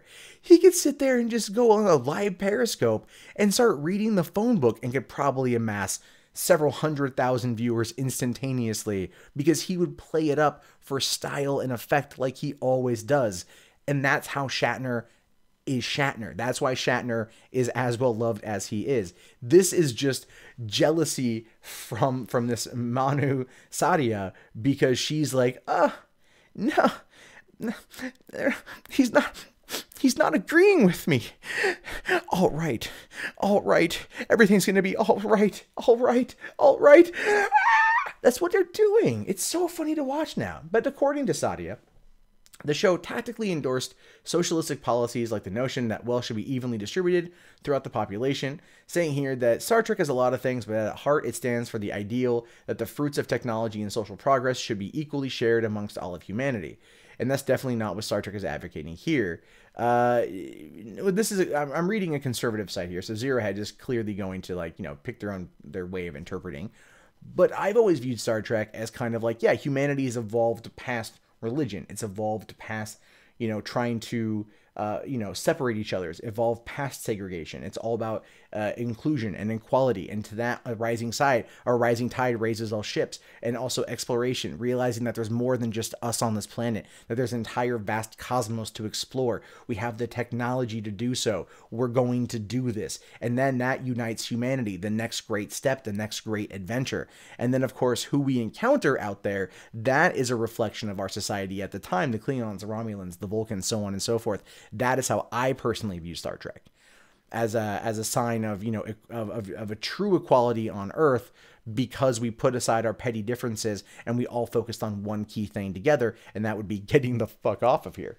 And that's how I viewed it. And so by people that are attacking Star Trek because it's not fitting their mold of what it is pretty funny to me. Because if there's one person out there, like, he's not even saying anything that's considered alt-right. All he's saying is just like, I'm just not going to get involved a lot of this time. A lot of it, that's what it boiled down to. When he was asked about, Donald Trump and commenting on it and whatnot, I'm pretty sure he's not a fan. Like, I've read his Twitter, I follow him, I read his tweets. You can kind of gauge his political belief there, but he's like, I'm a guest here. I'm just not going to get involved. Like, I'm a guest. And he also knows how Twitter is. And so him being up there in age, being on Twitter and shit posting with the best of them, all I can do to show my adoration for this man is simply golf clap.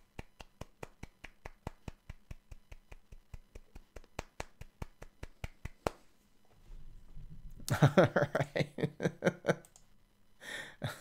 That was fun. I like Bill. I like Bill Shatner quite a bit. Shatner knows how the internet works. I think he does.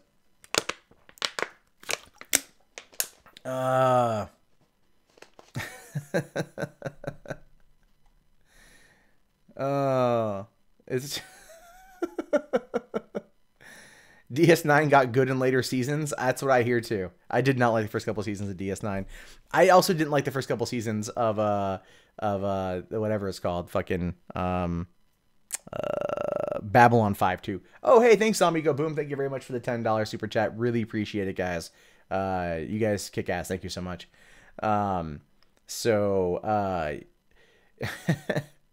I'm pissed off at George Takei, man. I'm pissed off at George Takei because, dude, everyone's a TNG guy if you grew up in the 90s.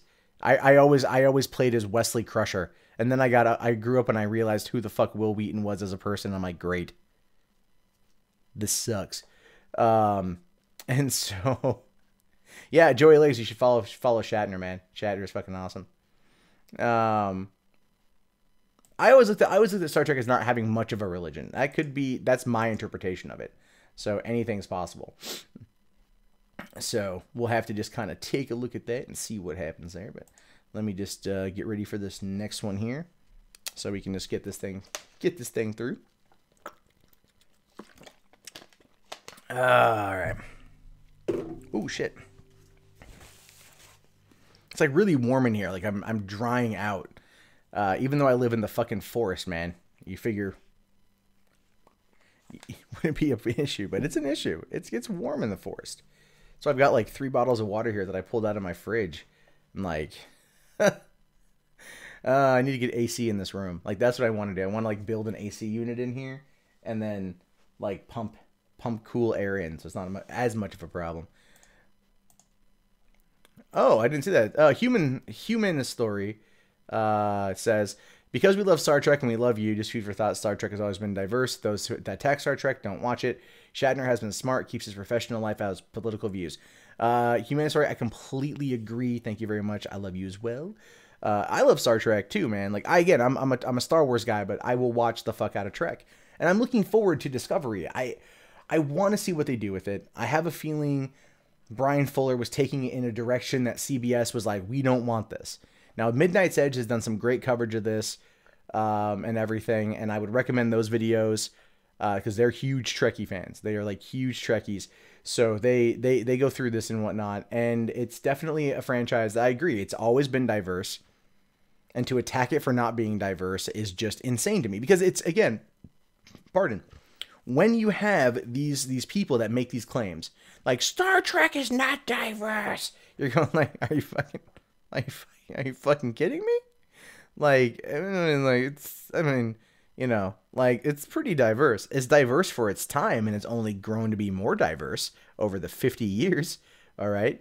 So you've got that. And then it's got, again, the first interracial kiss and a lot of other things is influenced more with how we've looked at certain elements of pop culture. And I mean, shit, even like engineering and little, trinkets and doodads that people have made have been inspired by Star Trek. And it's had such a cultural impact for 50 years that, yes, people who they you know what it is? It's just confirmation bias. They only see what they want to see, and that is literally it. And it's so sad because there's so many fucking cool things that they could watch with this shit, but they want to be mad nowadays. It's all it boils down to, man. It's just it drives me nuts. Like, yeah, I get mad about shit too, right? And like, I have maybe gotten irrationally mad about certain things over the years because, again, I'm human and I talk about this shit for a living, and so some things might trigger me differently than others. But like, I go into stuff like Star Wars and Star Trek and other fandom type stuff from a place of just wanting to be entertained first. And I can overlook a lot of problems, production-wise, story-wise, whatever, if I'm being entertained. These people go in looking for what gets them mad, looking for what evokes that reaction inside their soul, for what flares up the rage, because that's how they feel anything these days. That's how they feel anything. Their lives are so devoid of any kind of actual fucking meaning and any kind of I don't want to say like legitimacy, but it feels almost like that they have to get mad at this. Or what then happens is someone else gets mad, and then they go, "Oh, if I don't get mad, they're gonna get mad at me." And then if they're mad at me, then they're gonna think I'm one of them, but I'm not one of them. I don't think like one of them, but I have to get mad. If I'm not mad, then I'm the problem. And then they feel like, out of guilt and out of shame and out of some weird fucked up like sense of maybe duty, they also get mad. But it's more of guilt and shame to get that kind of worked up over it. And it's just nuts, man. It's just fucking nuts. Yeah, Human Story. I did hear about goddamn Bud Bundy, whose name I can't remember right now, has reached out to Katie Sagal, Ed O'Neill, and Christina Applegate about doing a reunion. And Ed O'Neill has talked about this, and I think they might do it one day. I don't know what they would do. I would love them to give an actual proper finale to the show. I'm a huge Married with Children fan. I always hated the way that the season 11 finale ended, the end of the series. Even David Faustino, that's his name. Even David Faustino, man, like 2 weeks or a week, whatever, after Married with Children ended, he went on to Mad TV, and he was the guest host on Mad TV when they were really trying to be SNL back then. And he talked about the show, and he says, "We just wrapped up our 11th season." I'm not kidding you. He said this. He said, "We just wrapped up our 11th season." And he never said it was a series finale. So either they shot that episode before the show was gonna end for Mad TV, or if there were talks about them bringing the show back for a 12th season, and it just never happened. But Fox had billed it as the series finale, so I don't know. I was really weird about that. Oh, speaking of No Ma'am, by the way, the National Organization of Men Against Amazonian Masterhood. I still know exactly what that means. At Comic-Con, I saw at least 10 dudes wearing No Ma'am shirts. And here's the thing. No one gave a fuck. That was my favorite part about it. I'm walking by the first day. I see like a bunch of dudes walking by with No Ma'am shirts. And I'm looking at that going like, where the fuck is Bob Rooney? Where is he? Where is Bob? If Bob is here, I will... If I saw the actor who played Bob Rooney in a No Ma'am shirt and I could get a selfie with him, I would probably fucking shit myself. I would just be like, yes, this is such a weird nerd moment. Yeah, you should wear a No Ma'am shirt to a feminist rally, man. Okay, so Nima Shisha. Okay, so No Ma'am is in the show in Married with Children. It was kind of like an organization. It was a group of men who were very much against kind of like the man-hating lesbians, like man-hating feminists and shit. That was big back in the... It was a leftover. It was kind of like the end phase of second wave feminism, moving into kind of like third wave / modern feminism.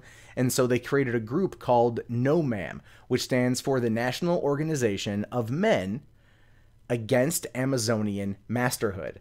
Basically meaning they were against Amazonian women dominating over men. It was an entirely ridiculous premise. It's an entirely ridiculous group.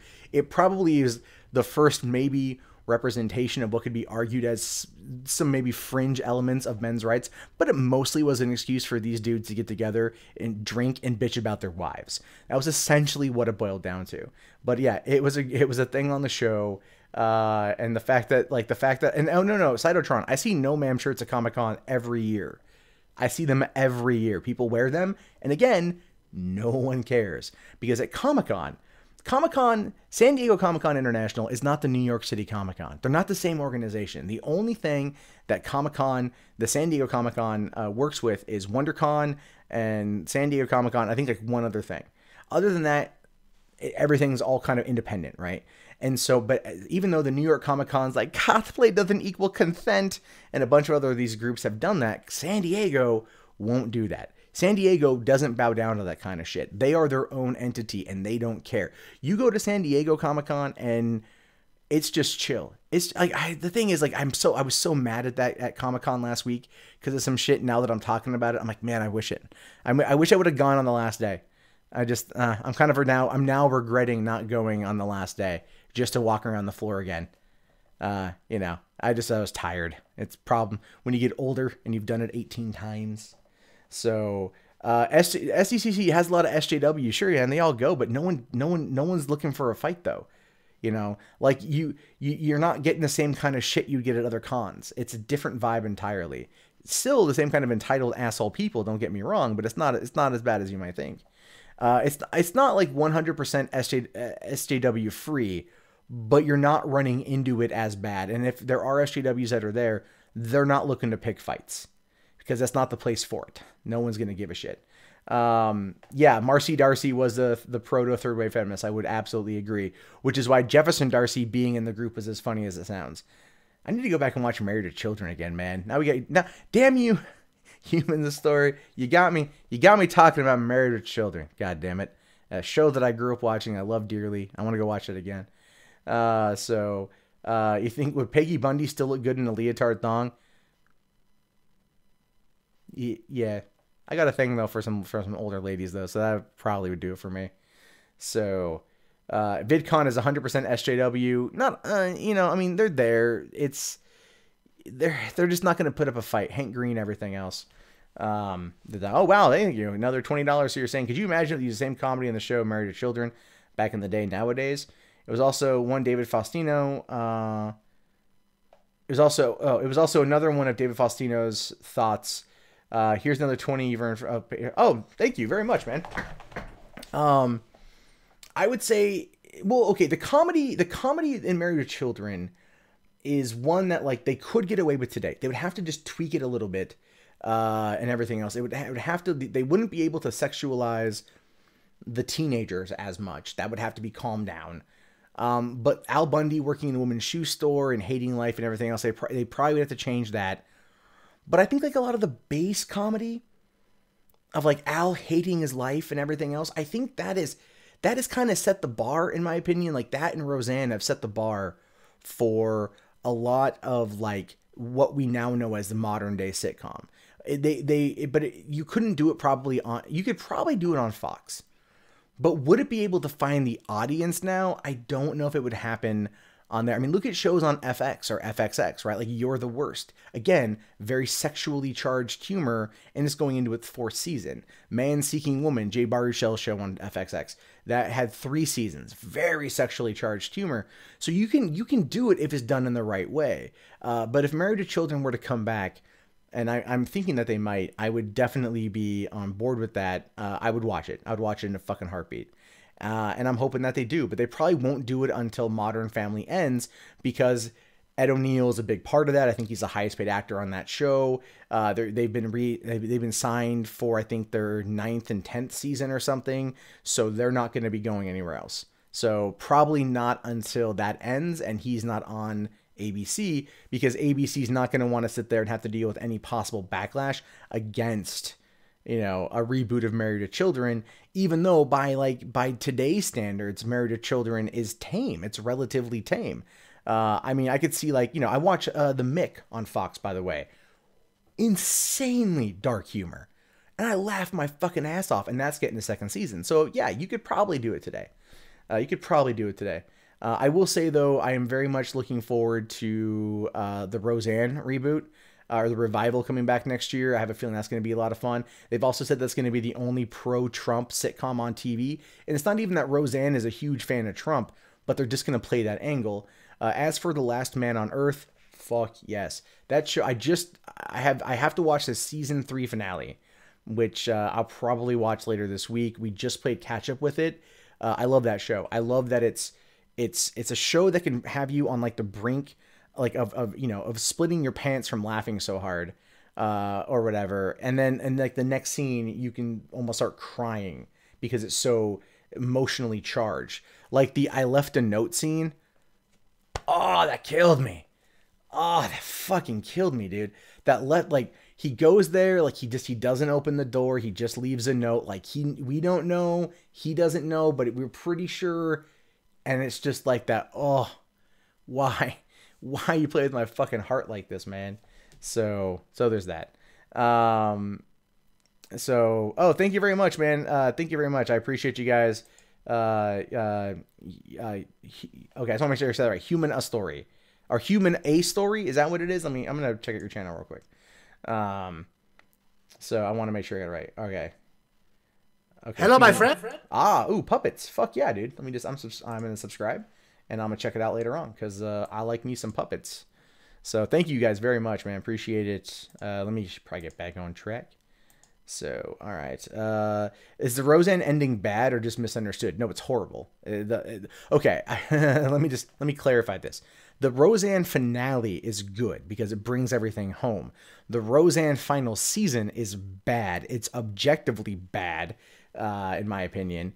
And it's just like, it's one that no one liked. And you can tell they just kind of, I think they knew it was their last season and they just wanted to run out of things to do. I mean, Dan was gone half the season. They parodied Under Siege 2. I was watching it recently because my girlfriend goes through it every once in a while. And I can watch up to the season 8 finale and then the actual finale. But I don't like what they did to Jackie's character. I think, you know, it was a bad season. This was a bad season. The girls from Ab Fab showed up. Like, what the fuck? And it was some weird, like, oh no, and Ariana Huffington was there too. Like, it makes no damn sense. So, oh yeah, no, I know. Yeah, ABC can't, I know. Last Man Standing is pretty much dead at this point, by the way. They tried getting it on CMT. Tim Allen's salary was too high.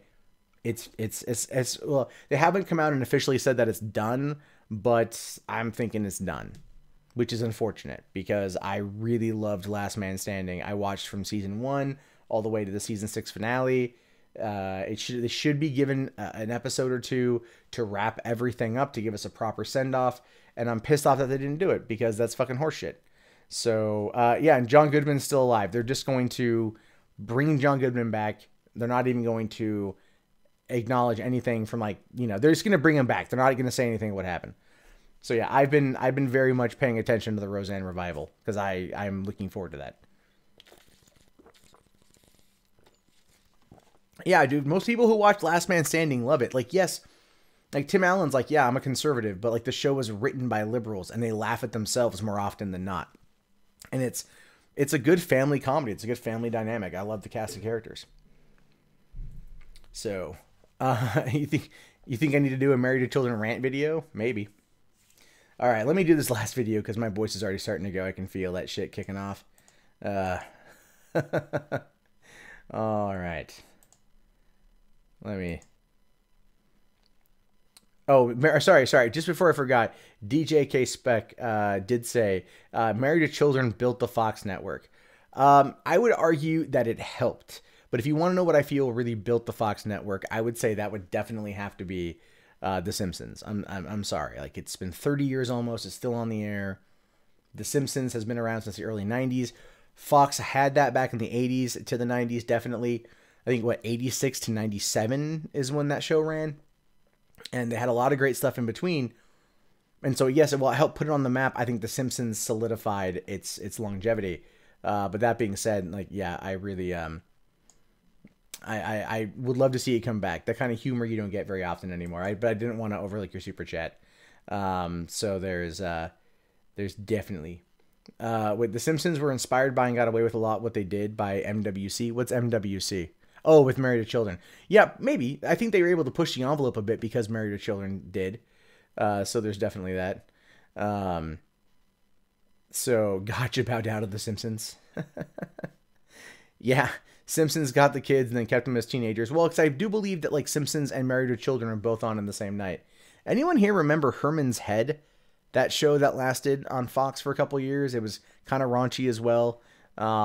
There's lots of good comedy. Like I remember John Leguizamo's Freak. That was John Leguizamo's comedy sketch show on Fox.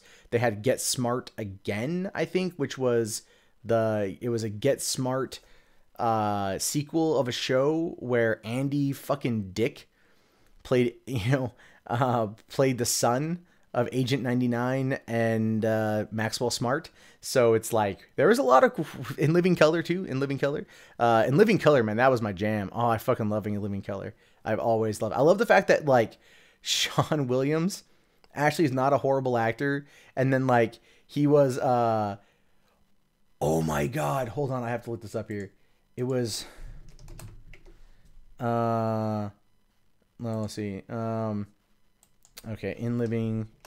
I think because Sean Williams, In Living Color. Sean Wayans. Yeah, it was like Sean Wayans. Okay, because he was a DJ in the first season. Ah, okay, no, never mind. I was wrong. I thought it might have been something like SJW1 or something. Is like what he was called. Might have been SW1 because he was DJ for a while. But I loved the fuck out of In Living Color back in the day. That was a great show. Great show. Does Mad TV get too much hate? Yeah, I would agree. The first couple seasons of Mad TV, the first season was amazing. I love the first season of Mad TV. I even have it on DVD, actually. I think it's the only season they've released on DVD. I bought it. Had the best parodies, had the best cast, in my opinion. And then it had a couple really good seasons, but by the end, and then even that revival was really bad. So, all right. Thanks a lot, Nima, for coming in. Have a good night. We'll talk to you later. Yeah, Beth. Yeah. Get Smart Again, right? Makes you feel super old. Just makes you just go, God damn it. Son of a bitch. I mean, I'm 35. I remember that shit like it was yesterday. So there's definitely, there's definitely some crazy shit. So, oh my God. Okay. Let's just we'll check everything here. All right. Okay, so let's get this going here because I need to wrap this thing up. Yep, we're talking about Game of Thrones, man. Let's see. All right, start recording. So, because Game of Thrones is just this is a funny story to me because it's funny and hypocritical, and you guys will find out why. But who wants to join me in doing it? Come on, you guys know you want to do it. Thrones, yeah. Game of Thrones, yeah. Game of Thrones, fucking Game of Thrones, fucking Game of Thrones, fucking Game of Thrones. Thrones, yeah. Game of Thrones, yeah. Game of Thrones. Thrones, yeah.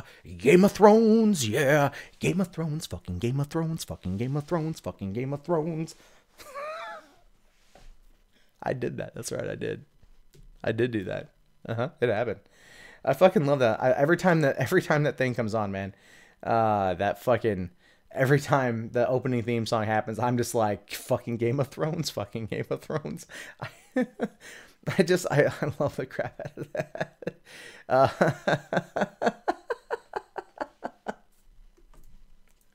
I recorded it in 1080p. I'll probably throw it up myself. Look at the chat. Like, someone's cap that shit. I recorded it. I'm recording right now, so it's on there. This is why I loved. This is why I like doing it in front of a live audience. You know, it's like I like doing this because then we get these little moments, and there's a lot of these little moments. It's great. Muted for a few seconds. Well, that's your loss there, Sirius. Your loss.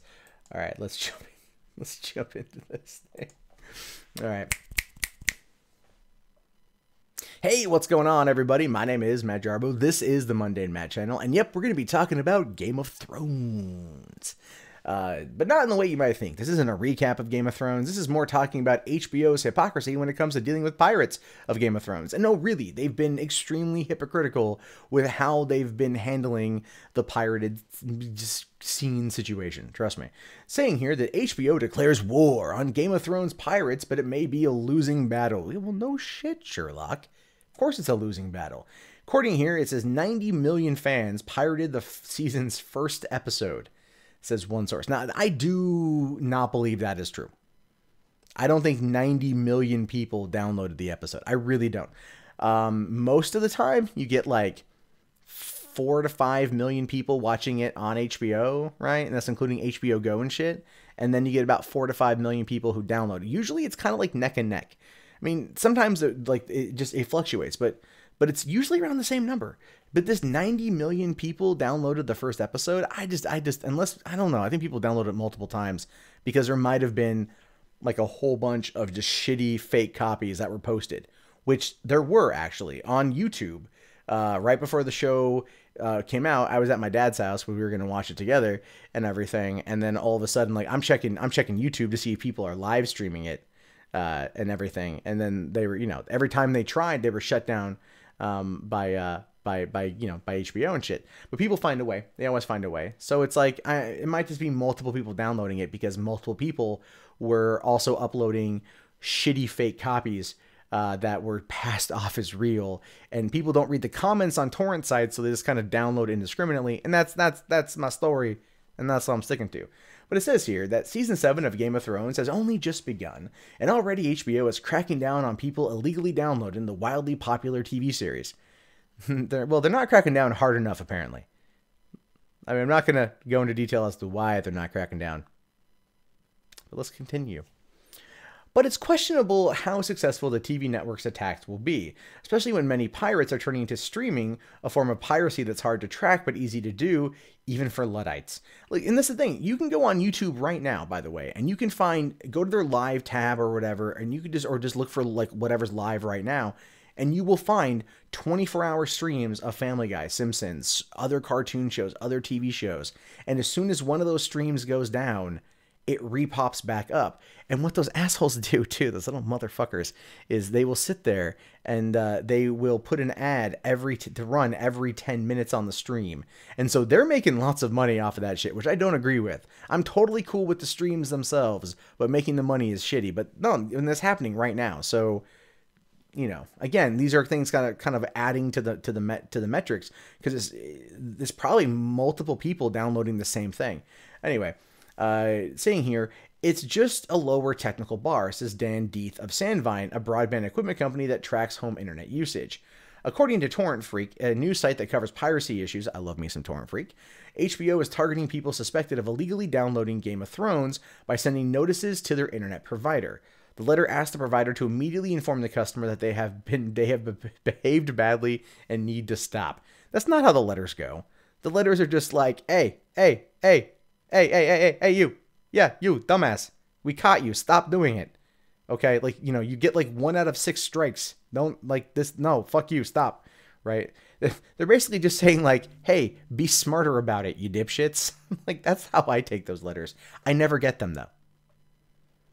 I never get them, because torrenting illegal pirated goods is wrong, and I don't sail the high seas. I do not. This is what I would plead in court.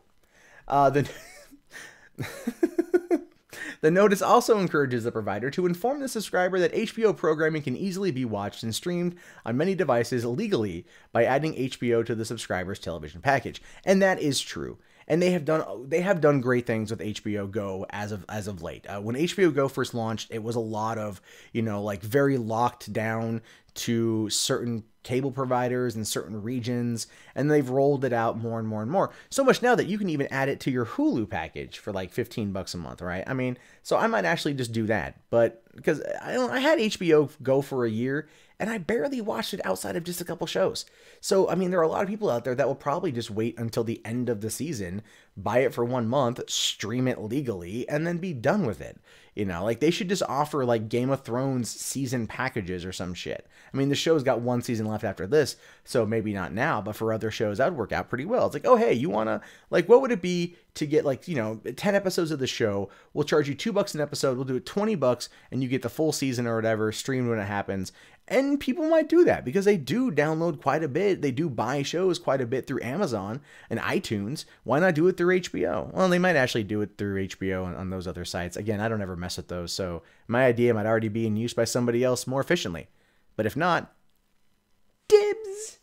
All right, so last year, HBO sent a similar message to pirates and raised the ire of many Canadian Thrones fans. And you never want to piss off people actually in the North who are always watching a show about how winter is coming. Canadians understand this. They live it 6 months out of the year. It's because the new episodes of the show are only available to Canadians with a pricey top-tier TV subscription, which might be why a lot of the shows that come out that are pirated come out of Canada. A lot of them come out of Canada. One guy says here that it's just not viable for me to spend $150 on HBO. This is Josh Randall, who lives in Corner Rock, NL. I don't quite know where that is. He's received 2 warning letters last year telling him to stop downloading Game of Thrones and informing him it's never been easier to legally watch the series.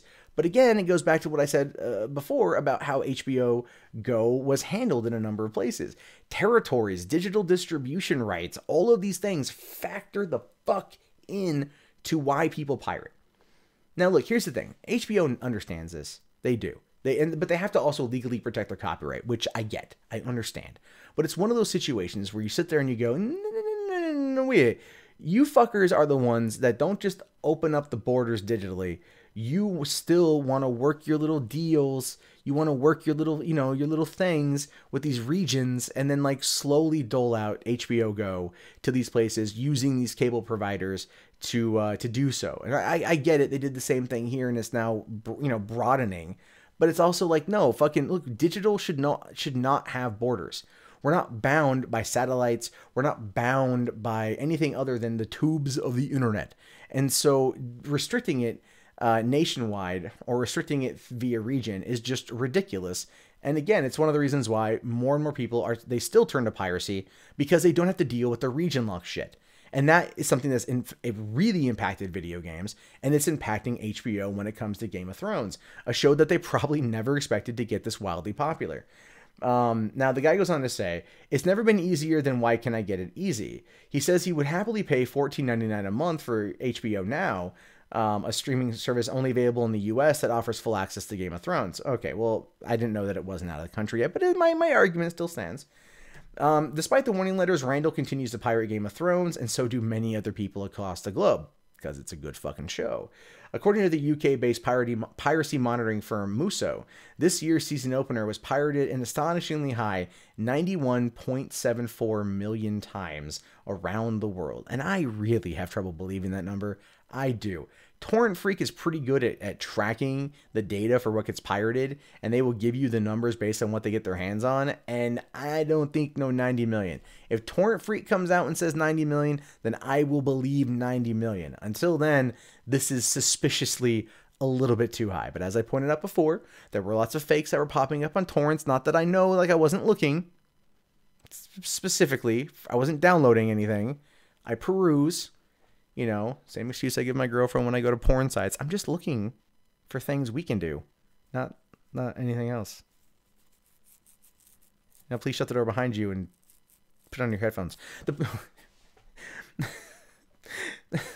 It says here, it's a big number, but it's a big show, and there's a high demand, says Musso CEO Andy Chatterley. The company based its data on internet traffic to more than 2,300 piracy sites and found that in most cases, a whopping 84.9% pirates use unauthorized streaming to watch the episode because people want to watch it. And again, region locking only further pushes piracy. The company, Musso stands by its data, but Sandvine's Deeth believes that the statistics should be viewed as an estimate, claiming it's hard to track some forms of piracy but he does agree with the company's findings that streaming instead of downloading is now the preferred way to steal content. And again, I agree. It's easier. Okay, give you guys another case in point with HBO-related content. Last Week Tonight with John Oliver. I love that show. I usually watch the main story when it's on YouTube, but I also like to check out the full show itself on YouTube. This morning, for example, I got up and I went on to YouTube and I went looking for last night's clip that's on his official channel, and I came across a decent enough stream of somebody playing the episode. So I got my fucking cereal, because that's how I eat. I'm a big boy, and I watched the stream. I would have watched it officially, but it was, the whole episode was there. And it's on YouTube, and people do this all the time. It's just how it's something that these companies need to embrace more often, and they're getting better at it. And still, they're corporations, they're businesses, they have profit margins, they have expectations, they need to make money in order to pay their employees and keep this thing going. I totally understand that. But again, at the same time, they're really behind the curve on where technology is or where the eyeballs are. If 85 million people were watching this shit, they're fucking streaming or whatever, or 89% of them, whatever, was doing this, then that's clearly a market they haven't tapped into yet. And so it says here, streaming just got easier to do now because the technology has gotten better. Things like those Android boxes have made it easier to the average consumer. It's almost like black boxes back in the 90s. Anyone remember those? You get like Playboy Channel for free. Fun memories. Got me through some rough times. Anyway, he's referring to TV boxes loaded with special software that are often advertised with the promise of free TV and sold for a one-time fee, typically around $100. Once buyers connect the device to a TV, they can easily stream a vast selection of pirated movies and shows, including Game of Thrones. Yeah, the Kodi box does this. There's Plex server that does this. People will oftentimes very much keep their piracy insulated. But then you get people that do buy these set-top boxes loaded with this software that are too lazy to do it and end up oftentimes getting caught or busted by their ISP because they're not smart about it. And again, it's one of those things where it's like the people who talk about piracy all the time are the ones that I really hate, because I'm like, why are you talking about this publicly? You're openly admitting that you're breaking the law. Stop being a dumbass. And that's just how I see it. But the shift to streaming will make it even more difficult for TV networks like HBO to catch pirates. Illegal downloading is public, which means the anti-piracy police can at least figure out the internet provider involved and get it to send a suspect a warning letter. But he says unauthorized streaming is much harder to track because often the content is encrypted. It's impossible to tell what files what, so who's sharing what. The content is anonymous. And I think he's really referring to stuff like Mega, NZ, and everything else, because Mega uses all encryption now, so you don't know what you're, they don't, like, it gets scrambled when it goes in there, so anyone trying to get the files won't know what exactly there is. Now, they do suggest the best solution is to offer people easy and affordable streaming services that include premium TV shows, and we are seeing this through stuff like YouTube Red, YouTube TV, and like there's Hulu and Netflix, so on and so forth. So if you give people the services they want at a price they think is appropriate on the devices that they want to watch it on, they'll pay for it, which is absolutely fucking true. And Randall agrees, saying content creators deserve their money, but I want to pay for the content I want, not the content I want, plus a bunch of extra crap. And that, again, is one of the reasons why right there that cable TV is dying. One of the only things keeping cable TV alive right now, I'm not even kidding you guys, one of the only things keeping cable TV alive at the moment in time is sports packages. It's very similar to how with hotel services, hotels are the only thing keeping porn alive right now, because in some cases it's actually cheaper to purchase pornography than it is to, get access to their Wi-Fi. It's true. A friend of mine worked for DirecTV. We were talking about that, and he's like, "Oh yeah, no, that's totally true. Like, that is totally true." How that shit works out. And again, that's what's causing people to move away from the traditional methods that they have no problem really paying for, to maybe finding a cheaper method that would give them the options that they want, an a la carte service, if you will, and everything. And that's one of the problems that comes from cable TV is, like, you can sit there and purchase 200 to 800 channels, and you're like, all I really want are like 7 or 8 channels. It's what I want to pay for. I don't really see why I'm forking out $200 a month for like the Pan Pacific fucking television network. I don't really care about how to make saltfish.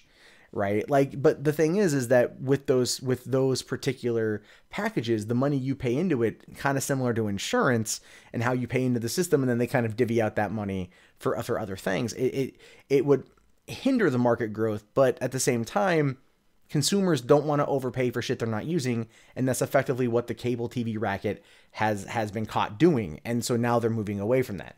Now it says here that Bell Media owns the rights to Canada and HBO or HBO content in Canada. It told CBC News that while it continues to look at other options, for now Game of Thrones remains only available to traditional TV subscribers, meaning that more piracy in Canada is going to hit there pretty hard. Saying here, we strongly discourage piracy, which hurts our content creators, and encourage all Game of Thrones fans to subscribe to HBO Canada, said a spokesperson. And they also asked HBO for a comment, and HBO says, this is where I'm going to call it their hypocrisy. HBO aggressively protects its content, but finds it's counterproductive to publicly discuss our anti-theft tactics. This is coming from their spokesperson, Jeff Cusson, in an email. Well, here's the thing. Here's the thing. Game of Thrones has been around for a while. We know this. This is a good show. It's on the 7th season right now. So, how have they treated piracy in the past?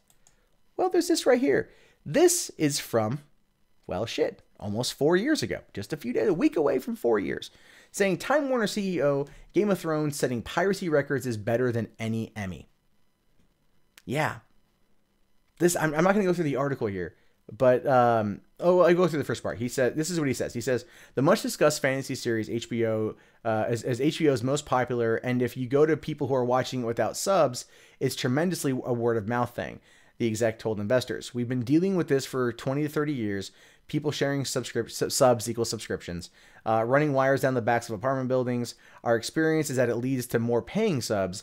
I think you're right that Game of Thrones is the most pirated show in the world. That's better than any Emmy. So here they are trying to fight this aggressive war against pirates that they know they're going to lose, but yet 4 years ago, they were basically encouraging it. And they've even come out and they've said during a lot of this, like the Q&A with this kind of shit, is that they know that people will buy the DVDs and the Blu-rays, and they will also get the HBO Now subscription. I think HBO Now subscription is predominantly done for Game of Thrones.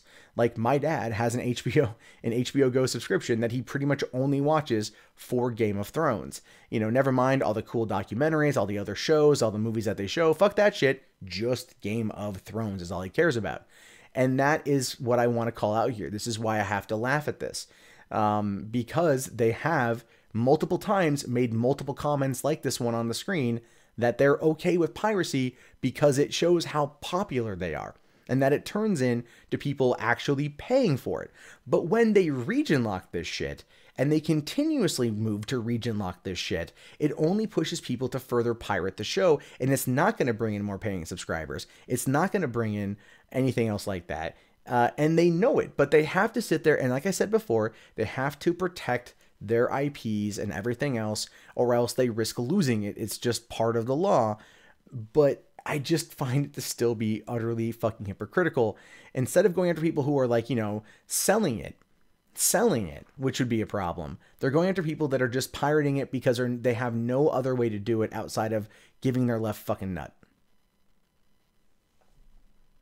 All right. That one went a little bit long. I will fully admit that. Oh, geez. All right. Thank you guys for hanging up with me on that one. That's how piracy is actually good. I completely agree. Oh, who doesn't? Everyone remembers Napster. Oh, man. Hashtag left fucking nut. Damn straight, man. Damn straight. Oh, wow. Oh, really? More people watch Dragon Ball Super being... that's what the Super is. Okay. I heard something about Super being pirated the other day. I didn't know what that was. Dragon Ball Z. Can we talk about Game of Thrones with spoilers being absolutely necessary? What are you talking about, Zach? Oh, I didn't mention spoilers. So... yeah, I don't like spoilers. I try to avoid spoilers if I can. So if I spoiled anything, I do apologize. But I don't think I spoiled anything. The North remembers. Goddamn right. So, Yeah, I know. Most normie companies, TV watchers. Can you explain what the internet? I know, man. I know. Well, guys, I am gonna wrap this up. I'm running about 20 minutes over, over how I usually like to have this thing. So okay. Torrent Freak. Okay, 2 million. That's low, and that shows you how they've made money. So that 90 million shit, that's fucking crazy. But yeah, I've got to use the bathroom pretty bad, so I'm gonna wrap this one up. Thank you guys so much for hanging out with me. I'll be back tomorrow night at 10 p.m. We'll finish out this week at 10 p.m. and then I probably will move it to 8 p.m. next week. So it'll be a little bit easier if you are on the East Coast to get in a little earlier. I know that 1 a.m. is a little bit late for you guys, and trust me, I fucking hear about it. And but as always, thank you guys so much for hanging out. I really do appreciate it. I will talk to you all later. Have yourself a great day. Remember, peace out.